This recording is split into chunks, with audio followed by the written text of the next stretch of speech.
अल्लाह रब्बिल आलमीन वस्सलातु वस्सलामु अला अशरफिल अंबिया वल मुरसलीन नबिय्यिना मुहम्मदिन व अला आलिहि व अस्हाबिहि अजमईन।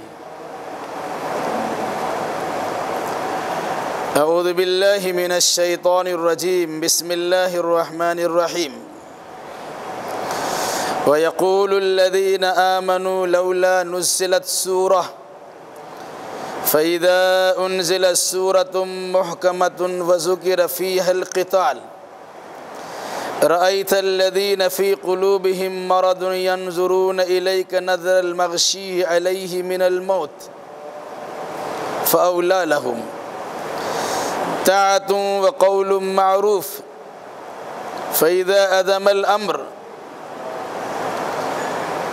फ़लौ सदक़ुल्लाह लकान ख़ैरन लहुम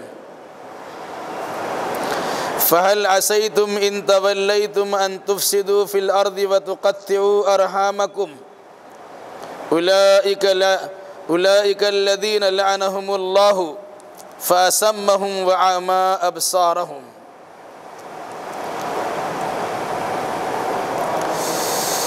इससे पहले की आयतों में अहले ईमान और अहले कुफ्र का तज़किरा किया गया था। जो लोग अल्लाह उसके रसूल की बात पर कान नहीं धरते हैं और ईमान लाने के लिए तैयार नहीं होते हैं, उसकी सबसे बड़ी वजह होती है कि अल्लाह ने उनके करतूत बद के नतीजे में उनके दिलो दिमाग पर ताला लगा दिया है। नतीजे के तौर पर ये लोग सोचने समझने की सलाहियत से महरूम हो गए। अलबत्ता जिस इंसान को अल्लाह की जानिब से हिदायत मिलती है तो दर हकीकत उस पर अल्लाह तबारक व तआला का फजल व करम होता और उसे हिदायत और रहनुमाई मुयस्सर आ जाती है।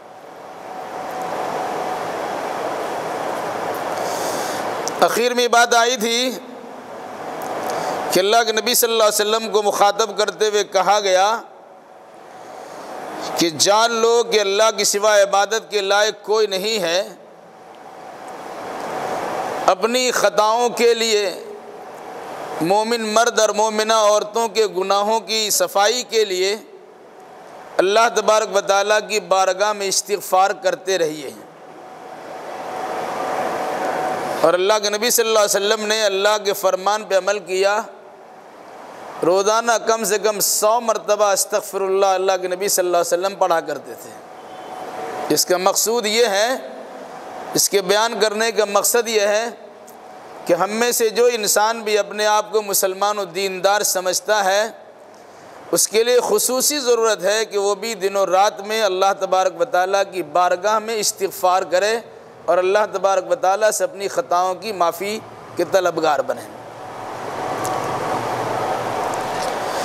आगे की आयतों में बाद मुसलमानों की जानिब से कुछ जज्बाती बयान का तज़किरा है।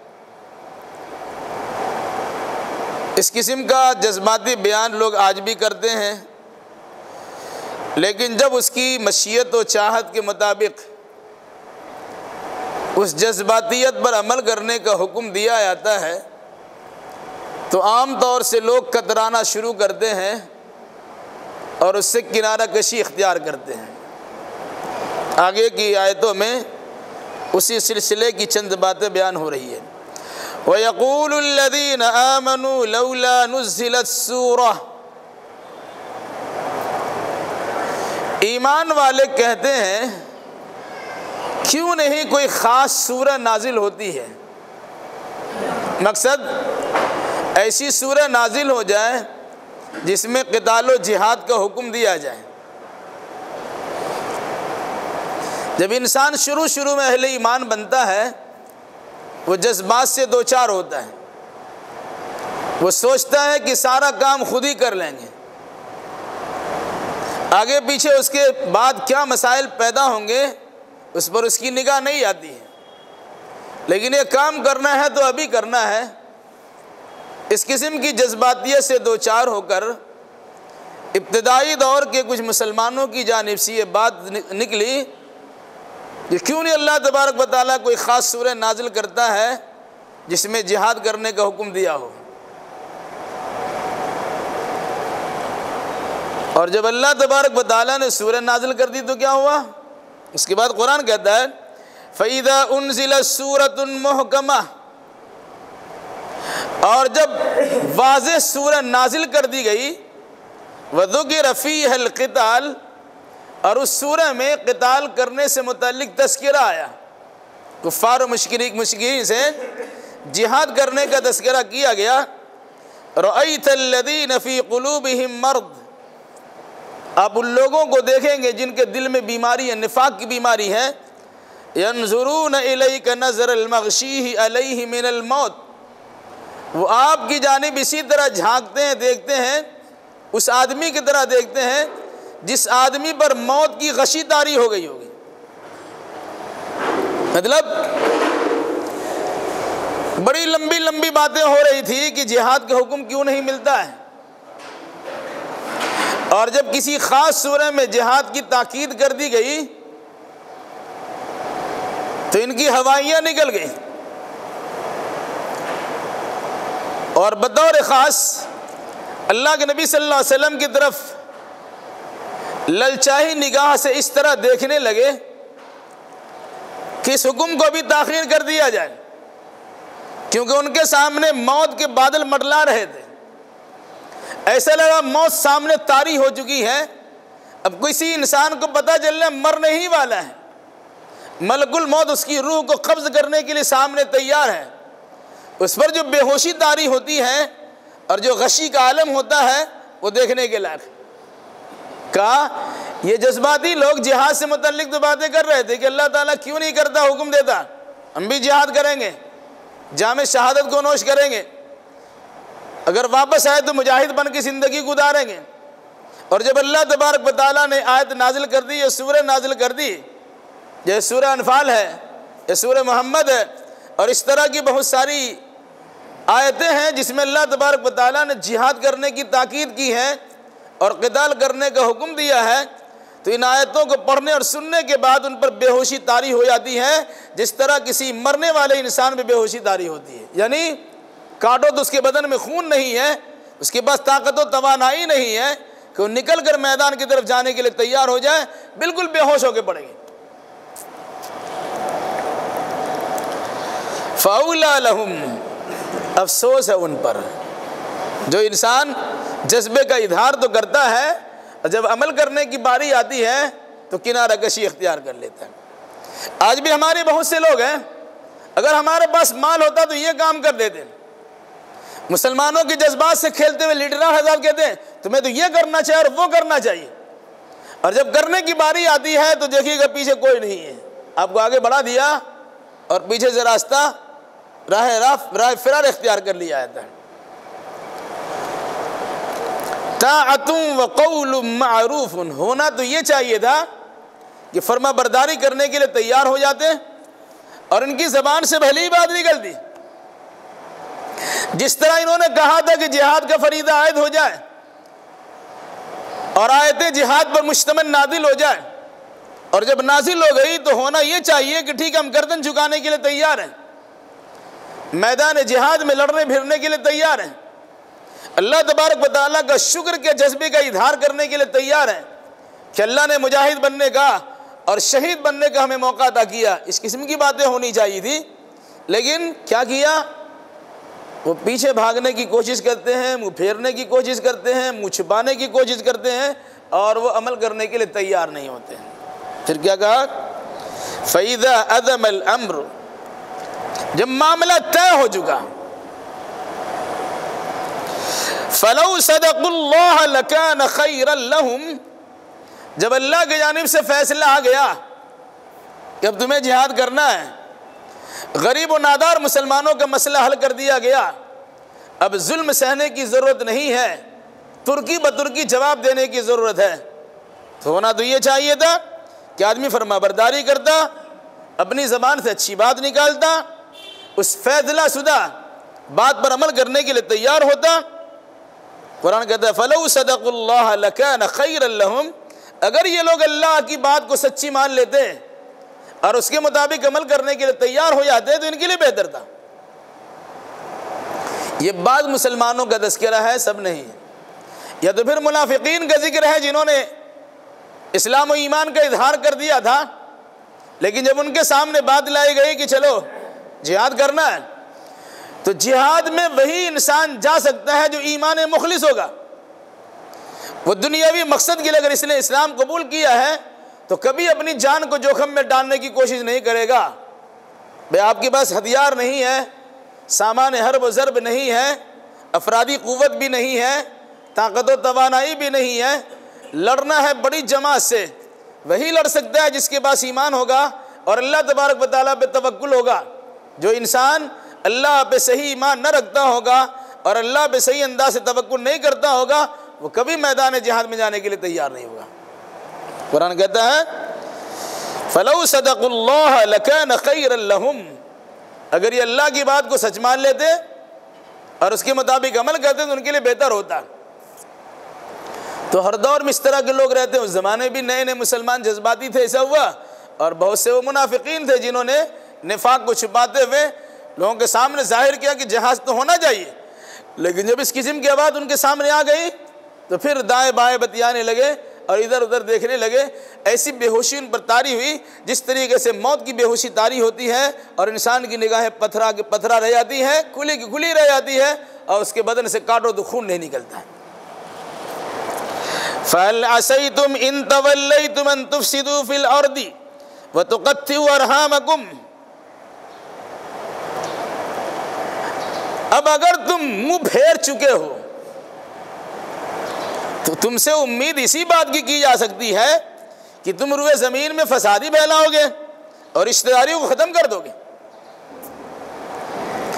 जिन मुसलमानों ने जज्बात का इजहार किया था और उनके सामने जिहाद करने का हुक्म आ गया और फिर उन्होंने इनकार कर दिया, उसके बारे में कुरान का तफसीरा सुनिए। जब तुम पीठ फेर चुके हो और अहकाम जिहाद पर अमल करने के लिए तैयार नहीं हो, अब तुमसे किसी अच्छाई की उम्मीद नहीं की जा सकती है। तुम तो फितना परवर हो, फसाद बर्पा करने के लिए तैयार हो, आपस के ताल्लुकात को ख़त्म करने के लिए तैयार हो, रिश्ता नाता को तोड़ने के लिए तैयार हो। तुम पर भरोसा नहीं किया जा सकता। मतलब क्या हुआ? अगर कोई इंसान किसी का सपोर्ट करता है और उसे आगे बढ़ाने की कोशिश करता है, कोई नेक मशवरा देता है, उसके मशवरे के मुताबिक कोई अमल करने के लिए तैयार होता है, तो मशवरा देने वाले की जिम्मेदारी है कि उसके भरपूर ताउन भी करें। इस काम के लिए आप आगे बढ़े हैं, हम भी आपके साथ में। ऐसा नहीं कि आगे बढ़ा दिया और खुद पीछे से भाग गए। उलाइका अल्लज़ीना लअनहुमुल्लाह फअसम्महुम व अअमा अबसारहुम, यही वो लोग हैं जिन पर अल्लाह ने लानत भेज दी है। और उस लानत भेजने का नतीजा क्या हुआ? फअसम्महुम, उसे बहरा बना दिया, व अअमा अबसारहुम, और उनकी आँख की रोशनी को छीन लिया है। मतलब जो इंसान अल्लाह उसके रसूल के फरमान पर अमल करने के लिए तैयार नहीं होता, अल्लाह की बात की तस्दीक नहीं करता और उस पर अमल करने के लिए तैयार नहीं है, तो ऐसे इंसान पर अल्लाह तबारक व तआला की लानतों का बरखा बरसता है। और जो इंसान मलऊन करार पाता, मग़ज़ूब करार पाता, जिस पर अल्लाह की रहमतें नहीं अल्लाह की लानतें बरसती हैं, वो दर हकीकत अल्लाह तबारक व तआला की नेमतों और रहमतों से महरूम हो जाता है। और उसकी सबसे बड़ी महरूमी ये होती है कि अच्छी बात उनके कानों तक पहुंचाई जाती है, वो सुन नहीं पाते। अच्छी चीज़ उनके नज़रों के सामने लाई जाती है, उन्हें दिखाई नहीं देता। मतलब क्या हुआ? उनके कान पे पर्दे पड़े हुए हैं और उनकी आँख पे पट्टर लगे हुए हैं। कान में भी ठेपी डाल दिया, वो सुन नहीं सकते, और आँख पे पट्टर पड़ा हुआ, वो देख नहीं सकते। नतीजा क्या होगा? जब सही बात के सुनने से और देखने से ये महरूम कर दिए गए और उससे पहले उसके दिल पे ताले पड़े हुए हैं, तो सोचने समझने, रास्ता मालूम करने और चलने के जितनी राहें हो सकती थी, वो सारी राहें इनके लिए मसदूद नज़र आती है। ये अमल कैसे करेंगे? न सोच विचार इसका सही है, न किसी की बात सुन के अमल करने के लिए तैयार हो सकता, कि सुनाई नहीं देता, न अपनी आँख से किसी चीज़ का नज़ारा करने के बाद उस पर अमल करने के लिए तैयार होगा, क्योंकि उसको दिखाई नहीं देता है। अफला यतदब्बरून अल कुरान अम अला कुलूबिन अक़फ़ालुहा, अब कुरान का तफसीर सुनिए। क्या ये लोग कुरान में तदब्बुर नहीं करते हैं या इनके दिल पे ताले पड़े हुए हैं? बड़ी आम बात है। अल्लाह ने कुरान को समझने के लिए भेजा है, कुरान पढ़ने के लिए, माना मतलब जानने के लिए, समझने के लिए, अमल करने के लिए, इसकी दावत को आम करने के लिए नाजिल हुआ है। अब अगर कोई इंसान कुरान में तदब्बुर नहीं करता, इसके मानी और मतलब को समझने की कोशिश नहीं करता, इसके मफहूम को जानने की कोशिश नहीं करता, तो दर हकीकत वही इंसान ऐसा है जिनके दिल पे ताला लग गया है। अगर ताला खुला हुआ होगा और दिल के दरीचे उसके खुले हुए होंगे तो कुरानी तालीमात उसके अंदर सिरायत कर जाएगी और उसकी चमक के नतीजे में सारी राह गुमराही के खुल जाएंगे और सही रास्ता उनके सामने दिखाई देंगे। और होता क्या है, ये कुरान में तदब्बुर न करने की वजह से अल्लाह की जानिब से महरूम कर दिए गए। अब उनके दिल पे ताले लगे हुए हैं। कुरान जैसी पुरतासीर किताब, बाअसर किताब, तासीर से पुर किताब ऐसे इंसान के दिल पे असरअंदाज नहीं हो पाती। उसकी वजह क्या है? ये दिल इसलाक ही नहीं है जिसमें कुरान समा सके। कुरान न समाना ये दर हकीकत दिल पे ताले पड़ने की अलामत है, महर लगने की अलामत है, जंगालूद होने की अलामत और पहचान है। क्या फरमाया? तो ये कुरान में तदब्बुर क्यों नहीं करते, गौर व फिक्र क्यों नहीं करते? क्या इनके दिल पे ताले पड़े हुए हैं? मतलब जो इंसान कुरान नहीं पढ़ता, कुरान नहीं समझता, वो अपने दिल को कुशादा दिल कहता है, लेकिन कुरान कहता है उसके दिल पे ताला लगा हुआ है। अब एक मिसाल समझिए। रोजाना सुबह के वक्त में सूरज निकलता है। सूरज की शुआएं और उसकी किरणें आपके घरों तक पहुंचती है। आपके घर का दरवाजा खुला हुआ हो या दरीचे और खिड़कियां खुली हुई हो तो सूरज की शुआएं आपके घर में पहुंचती है और शुआओं के जरिए से आपके घर के जरासीम बाहर चले जाते हैं, बीमारी वाले मादे निकल के खत्म हो जाते। अब अगर फ्रेश रहता है, सेहतमंद रहता है। लेकिन अगर आपने दरवाजा बंद के रखा है, सूरज की रोशनी आपके घर में पहुंच नहीं पाती है, इसमें सूरज के कसूर है कि आपका कसूर है? ज़ाहिर सी बात है हमारा कसूर है। इसी तरीके से सूरज से कहीं ज़्यादा रोशनी के साथ कुरान हमारे घर में मौजूद है, लेकिन हमने अपने घर का, अपने दिल का दरवाज़ा नहीं खोला और अपने दिमाग के दरीचे और खिड़की नहीं खोली है, तो कुरान मुक़द्दस की आयतों की रोशनी, कुरान की रोशनी हमारे दिल में नहीं पहुंच पाती, हमारे दिमाग में समा नहीं पाती। इसका मतलब क्या हुआ? इसमें कुरान का कसूर नहीं है, हमारा अपना कसूर है। इसलिए कुरान मजीद ने ताबीर किया है, अफला यतदब्बरून अल-कुरान अम अला कुलूबिन अक़फ़ालुहा। ये कुरान में तदब्बुर क्यों नहीं करते, गौर फिक्र क्यों नहीं करते, कुरान के माना मतलब समझने की कोशिश क्यों नहीं करते? क्या इनके दिल पे ताले पड़े हुए हैं? यकीनन जो इंसान कुरान मजीद को तर्जमा की मदद से एक बार पढ़ लेगा, उसकी बहुत सारी गुमराही खत्म हो जाएगी। गैर मुस्लिमों की जानिब से कुरान पढ़ने पढ़ाने का रिवाज, अपनी ज़बान में कुरान पढ़ते हैं, तर्जमा समझते हैं और इस्लाम कबूल कर लेते हैं। लेकिन हाल हमारा क्या है? आज हमारे यहाँ पाबंदी लगा दी गई, कुरान का तर्जमा ही नहीं पढ़ सकते आप, वो आलिमों के पढ़ने के लिए। गैर मुस्लिम जो कट्टर दुश्मन होते हैं वो कुरान का सिर्फ तर्जमा पढ़ के मुसलमान हो जाते हैं। और अफसोस और बदकिस्मती की बात यह है कि जो मुसलमान कुरान से वालिहाना जज्बाती लगाव रखता है, उस मुसलमान को कुरान पढ़ने से मना किया जाता कि अगर उसका तर्जमा पढ़ोगे तो गुमराह हो जाओगे। कितनी उल्टी पट्टी बढ़ाई जाती है। तो कुरान पढ़ने से गुमराही थोड़ी आती है, कुरान पढ़ने से हिदायत मिलती है, रहनुमाई मिलती है। हाँ, गुमराही की सूरत ये होगी जब बिला गुरु के ज्ञान हासिल करना चाहेंगे तो गुमराही के दलदल से निकल नहीं सकते हैं। इन्नमल इल्मु बित्तअल्लुम, इल्म सीखने से आता है। शायद गूगल से पढ़ लेंगे कुरान तो नहीं चलेगा, दो चार तकरीरें सुन लेंगे तो कुरान पढ़ना नहीं कहलाएगा, इधर उधर की तहरीरों की रोशनी में कुरान का तर्जुमा पढ़ने से नहीं चलेगा। बाज़ाब्ता उस्ताद की मौजूदगी में कुरान पढ़िए या पढ़िए कुरान मजीद। जहां कुछ समझ में ना आए, इधर उधर जाने के बजाय, बेरादर्स के फितने मुब्तला होने के बजाय अहले इल्म से राब्ता कायम कीजिए, फिर उससे राब्ता कायम कीजिए। हम आपकी मौजूदगी में, आपकी सोहबत में रहकर आपके साथ कुरान सीखना चाहते हैं, ये कैसे रहनुमाई आपकी मिलती है और कुरान से कैसे आप फ़ायदे उठाते हैं? वरना युदिल्लु बिही कसीर व यहदी बिही कसीरा, बहुत से लोग इस कुरान से हिदायत भी पाते हैं और बहुत से लोग गुमराही भी इख्तियार कर लेते हैं। तो अगर आप सीखने को उस उसूल के पेश नज़र नहीं सीखेंगे जो तरीक़ा अल्लाह उसके रसूल ने बताया है और सल्फ़ सालिहीन का मनहज है, अगर उसके ख़िलाफ़ सीखने का रास्ता अपनाएंगे तो गुमराही से आप बच नहीं सकेंगे। एक तो वो गुमराह हो गए जो कुरान को पढ़ते ही नहीं है कि गुमराही उसके पास है और उसे समझ में नहीं कि गुमराही है। दूसरा वो इंसान भी गुमराह हो जाता है जो कुरान को अपने मन से समझने की कोशिश करता है और जज्बाती से दो चार होकर किताब सुन्नत को बाला ताक रखते हुए हम आदमी हैं, हम भी कुरान समझ सकते हैं, इस किस्म के नज़रिए से इंसान गुमराह होता है। तो कुरान पढ़ना कैसे होगा? सल्फ़ सालिहीन के मनहज के मुताबिक कुरान को पढ़िए, यकीनन कुरान मुक़द्दस से रहनुमाई मिलेगी। तो जो इंसान कुरान में तदब्बुर नहीं करता, उस इंसान के दिल पे ताला पड़ जाता है, वो दर हकीकत महरूम हिदायत हो जाता, तौफीक उसकी छीन जाती है और वो ईमान से महरूम हो जाता है।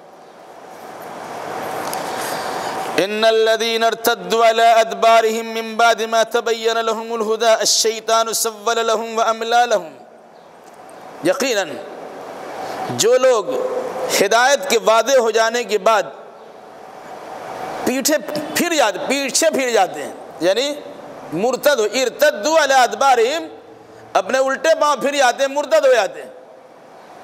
ईमान लाना था, उस पर अमल करना था, उसकी तालीमात को समझना था, लेकिन वो उसको छोड़ छाड़ के दुनियावी मकसद के तहत पीछे की तरफ रास्ता ले लिए कि नहीं हमको आगे नहीं बढ़ना है, इस्लाम के रहना नहीं है, हमको और बहुत सारी चीज़ें देखनी है, दुनिया में जीना है तो बहुत सारे मामलात हमें अपनाने होंगे वगैरह दालिक। कुरान कहता है अश-शैतानु सव्वल लहुम, शैतान ने उनके सामने उनके आमाल को मुज़य्यन करके पेश कर दिया है, वह अमला लहुम, और शैतान उसे उम्मीदें दिलाता है। देखिए बहुत सारे लोग हैं जिन्होंने दुनियावी ज़िंदगी के खातिर कुरान का सौदा कर लिया है। ऐसे भी लोग हैं जिन्होंने कुरान मजीद पर ईमान लाया था, अल्लाह उसके रसूल को अपना नबी और रहबर माना था, छोड़ दिया, तर्क कर दिया और मुर्तद हो गए, इस्लाम से रिश्ता नाता तोड़ लिया। हम नहीं जानते कौन इस्लाम है और कौन कुरान है, हमको ईमान से लेना देना नहीं है। जज्बात में हम इंसान ऐसा कर लेता है। वसीम रिजवी का हाल आपके सामने है, वो कहीं का नहीं रहा, सलमान रुश्दी कहीं का नहीं रहा, तस्लीमा नासरीन कहीं का नहीं रही। इस किस्म की बहुत सारे अफराद हैं, औरत मर्द पर मुश्तमिल एक जमात है जिन्होंने दुनियावी अगराद मकासिद के तहत कुरान से रिश्ता नाता तोड़ लिया कि हमें दुनिया वक्ती तौर से दुनिया उसे मिली है, उसका सेवा भी किया गया है, उसका प्रचार भी हुआ है, उसकी हिफाजत भी की गई है, उसे घर मकान दुकान दिया गया है, उसकी जिम्मेदारियां कबूल की गई हैं, लेकिन कुछ दिनों के बाद उन्हें छोड़ दिया गया, तो बिल्कुल बेयार और मददगार है और वो तरस रहे कि काश कि इस्लाम ना छोड़ दे, इस्लाम में रहते तो ज़्यादा अच्छा था। कुरान क्या कहता है? जो लोग इस्लाम कबूल करने के बाद, ये ईमान के जाहिर हो जाने के बाद, हिदायत के वादे हो जाने के बाद उल्टे पांव फिर जाते, मुर्तद हो जाते हैं, अश-शैतानु सव्वल लहुम, दर हकीकत शैतान ने उनके बुरे अमाल उनके सामने मुज़य्यन करके पेश कर दिया। वअमला लहुम, शैतान उसे उम्मीदें दिलाता है। क्या? अरे कुरान पे अमल करोगे तो क़यामत के बाद, मरने के बाद देखा जाएगा तुमको क्या मिलेगा, यहाँ कुछ मिलता है तो परेशान हाल हो। जबकि अगर कुरान को छोड़ देते हो, दीन और ईमान को तर्क कर देते हो, अल्लाह उसके रसूल से किनारा कशी इख्तियार कर लेते हो, बस लोगों के सामने हाँ मिलाने के लिए तैयार हो जाते हो, तुम्हारी दुनिया बन जाती है, तुम्हारा रहना सहना बदल जाता है, तुम्हारे बच्चों का अच्छे स्कूल में नाम लिखा दिया जाता है, तुम्हारे कारोबार में बज़ाहिर बरकत दिखाई देती है, तुम्हारे दाएँ बाएँ लोग तुम्हारे पास मौजूद होते हैं, खाली मवाली का एक लंबा कतार लगा रहता है गैर दालिक। तो शैतान उसके अमल को खुशनुमा बना के पेश करता है और उम्मीदें दिलाता है। और इधर आओ फिर देखो तुम्हारे साथ क्या है, हलाल और हराम की तमीज़ करोगे तो कुछ काम कर सकोगे, तिजारत के मामले झूठ नहीं बोलोगे तरक्की कर सकोगे। उम्मीदें दिलाता है कि ये फला काम कर लो, फला काम कर लो, फला काम कर लो, देखो दौलत का अंबार लगा हुआ है। कुरान क्या कहता है? अश-शैतानु सव्वल लहुम, शैतान ने उसके बुरे अमाल को मुज़य्यन कर दिया है, व अमला लहुम, और उसे उम्मीदें दिलाना शुरू कर दी। ज़ालिक बिअन्नहुम क़ालू लिल्लज़ीना करहू मा नज़्ज़लल्लाहु सनुतीउकुम फ़ी बादिल अम्र वल्लाहु यअलमु इसरारहुम। इस वजह से कि लोगों ने उन लोगों से कहना शुरू किया जो लोग अल्लाह की जानिब से नाजिल होने वाली किताब को नापसंद करते हैं, आयत कुरानी को जो लोग नापसंद करते हैं, उससे ये लोग क्या कहते हैं? सनुतीउकुम फ़ी बादिल अम्र, अनकरीब तुम्हारे बाज़ मामले में हम तुम्हारे साथ हैं। कौन लोग? ये मुनाफिकीन का तज़किरा किया गया कि मुनाफिकीन कभी यहूदी से जाके कहते थे हम तुम्हारे साथ हैं, कभी कुफ़ार मुशरिकीन से कहते थे हम तुम्हारे साथ हैं। हम तो इन लोगों के साथ इसलिए हैं कि कुछ हमें दुनियावी मुराद हासिल हो जाए, दुनियावी कुछ चीज़ें हमें मुयस्सर हो जाए। उनके भीड़ में हम रहते हैं, तादाद उनकी ज़्यादा है, अगर उनके हाँ में हाँ नहीं मिलाएंगे तो हमारी ज़िंदगी को ख़तरा है। हम इस मुनासिबत से उनके साथ में हैं, लेकिन हकीकत में तो आपके साथ हैं, हम आपकी बात ही मानेंगे। चुनांचे मुनाफिकीन ने लगाना बुझाना शुरू किया, कभी यहूदी से साथ गांठ कर लिया, कभी कुफ़ार और मुशरिकीन से रिश्ता नाता जोड़ लिया, और मुसलमानों के अंदरूनी मामलात को, मुसलमानों की राज की बातों को फैलाना शुरू कर दिया। इसी कुरान ने क्या कहा? ये इस वजह से कि इन लोगों ने उन लोगों से कहना शुरू किया जो लोग अल्लाह की नाजिल करदा किताब को नापसंद करते हैं। क्या कहना शुरू किया? सनुतीउकुम फी बादिल अम्र, कुछ मामलात में हम तुम्हारे साथ ही हैं। बज़ाहिर इनके साथ दिखाई देते हैं, लेकिन आप कोई फरमान जारी कीजिए, हम आपको उसके मुताबिक अमल करेंगे। अब मदीना पे चढ़ा करके देखिए, हम आपका साथ देंगे। आप जिहाद करने के लिए आइए, हम इनसे रिश्ता नाता तोड़ के हम आप ही के साथ में रहेंगे वगैरह ज़ालिक। कुरान कहता है वल्लाहु यअलमु इसरारहुम, अल्लाह उनके राज़ों को जानता है, दिल में क्या छिपा के रखा है और किस किस्म की बातें अपनी ज़बान से इजहार करता है। अल्लाह सारी चीज़ों को जानता है, इनके पोशीदा राज़ों को अल्लाह तबारक व तआला अच्छी तरह जानता है। और उसी जानने के नतीजे में अल्लाह तुम्हारे सामने मुनाफिकत का पर्दा फाश करता है कि इनका रिश्ता नाता कुफ़ार के साथ भी है, यहूद व नसारा से भी है। ऐसे लोगों से होशियार रह जाए। अब इन लोगों से कहा ज़रा हालात का जायज़ा लो। फ़कैफ़ इज़ा तवफ़्फ़तहुमुल मलाइका यज़रिबून वुजूहहुम व अदबारहुम, उस वक्त उनका क्या हाल होगा जब फरिश्ते उनकी रूह कब्ज़ करते वक्त उनके चेहरों को और उनके पीठों को तमाचा रसीद करेंगे।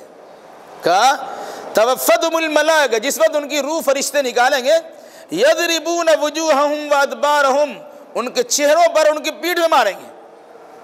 हदीसों के मुताबिक जब अल्लाह तबारक व तआला फरिश्तों को भेजता है रूह निकालने के लिए, तो जिसके अंदर अच्छी रूह नहीं होती वो रूह अंदर में छुपती फिरती रहती है। तो फरिश्ते उनके जिस्म के अंदर घुस करके उसकी रूह को निकालते हैं, और जहाँ जहाँ रूह उसकी बैठ जाती है, सटी रहती है, वहाँ ठुकाई देते हैं। वन्नाज़ियात ग़रक़ा, कसम उन फरिश्तों की जो इंसान के जिस्म के अंदर घुस कर उसकी रूह को निकालते हैं। तो कुरान ने कहा ये मुनाफिकत यहाँ करते हैं ना, इन मुनाफिकों का क्या हाल होगा जब अल्लाह तबारक व तआला के फरिश्ते उनकी रूह कब्ज़ करने के उनके पास पहुँचेंगे, और जब रूह उनके अंदर अंदर भाग रही होगी तो फरिश्ते मार मार को उसकी रूह निकालेंगे। उस वक्त इनका क्या हाल होगा? कौन बचाएगा? और कौन यहूदी बचाने के लिए आएगा और कौन नसरानी बचाने आएगा? कौन कुफ़ार और मुशरिकीन इसकी हिमायत करने के लिए आएंगे? ज़ाहिर सी बात कोई तो आएगा नहीं। अब अल्लाह के फरिश्तों के चंगुल में फंसे हुए, मार भी खाओ और निकलो भी यहाँ से। ज़ालिका बिअन्नहुम इत्तबऊ मा अस्ख़तल्लाह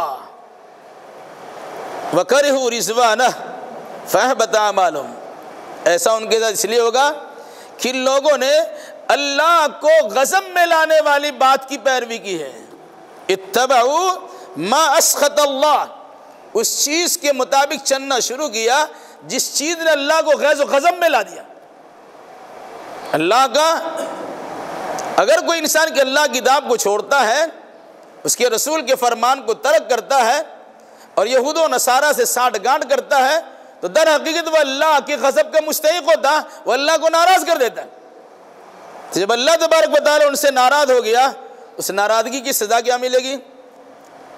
एक तो ये हुआ वकरिहू रिज़वाना, जिस चीज़ से अल्लाह तबारक व तआला खुश होता है ये उसको नापसंद करते हैं। अल्लाह की नाराज़गी की चीज़ को पसंद करते हैं और अल्लाह की रज़ामंदी की चीज़ को ये नापसंद करते हैं। उसकी सज़ा क्या मिलेगी? दुनिया में उसके अमाल तो कारत तो बर्बाद चले जाते हैं। जितना अच्छा काम किया होगा, चूँकि रिया व नमूद के तौर पे करते हैं, दिखावा के तौर पे करते हैं, मैदान जिहाद में शरीक भी हुआ है तो अपना कल्ला उठा के दिखाते हैं कि मैं वहाँ मौजूद हूँ। जिहाद करना मकसद नहीं है, अपनी गिनती कराना मकसद है। ऐसी अंदाज से किसी नेक काम में शरीक होते हैं तो जज्बा इखलास उसके अंदर नहीं है, खुलूस की बुनियाद पर वो अमल नहीं करते, नतीजे के तौर पर अल्लाह तबारक व तआला के गज़ब के मुस्तहिक होते हैं और उसका अमल बर्बाद हो जाता, अकारा चला जाता। और फिर उसके बाद जब मरने की बारी आती है तो फरिश्ते उनकी रूह इस तरह कब्ज़ करते हैं कि वहाँ उसकी धुलाई ठुकाई पिटाई भी करते हैं, उसकी रूह भी निकालते हैं, ज़िल्लत व खारी का मज़ा भी चखाते हैं। और फिर उसके बाद जब मैदान महशर में आएंगे और फिर उसके बाद जहन्नम का मामला आएगा तो ऐसे इंसान को जहन्नम में से दो चार किया जाएगा, सिर्फ इसलिए कि लोगों ने निफाक भी किया था और अगर अच्छा अमल किया तो दिखाने के लिए किया था।